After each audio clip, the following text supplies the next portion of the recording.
ఒక తేలు నీళ్లలో మునిగిపోతుంటే దాన్ని బయటకు తీయడానికి ఒక భిక్షువు చేయి పెట్టి బయట తీస్తున్నాడు. మళ్ళీ ప్రయత్నించాడు.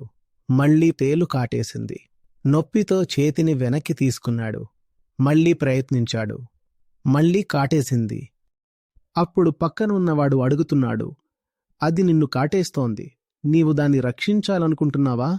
ఆ భిక్షువు అన్నాడు, అది తన స్వభావం, దాని తప్పు ఏమీ లేదు. తేలుకాటు వేయకపోతే నీ చేతిలో పూలు పెడుతుందని ఆశ పెట్టుకోవడం అనవసరం. ఇదే నిజమైన కరుణ. ఎవరికైనా ఏదైనా ఇవ్వాలనిపిస్తే ఇవ్వండి, కాని ప్రతిఫలం ఎందుకు ఆశిస్తున్నారు? కరుణలో అజ్ఞానం లేదా మోసానికి చోటుండదు. అక్కడ మనకి స్పష్టంగా తెలుస్తుంది దాని స్వభావమేమిటో. అయినా సహాయం చేస్తాం.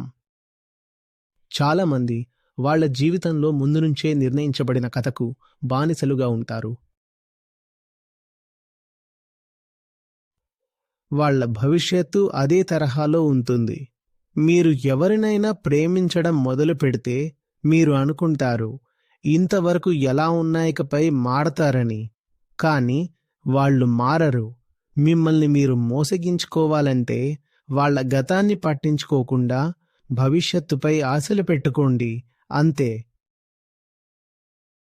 ఒక వ్యక్తి నిజంగా మారతాడంటే ఒక్కటే పరిస్థితి, అతను తన స్వభావాన్ని అధిగమించినప్పుడే.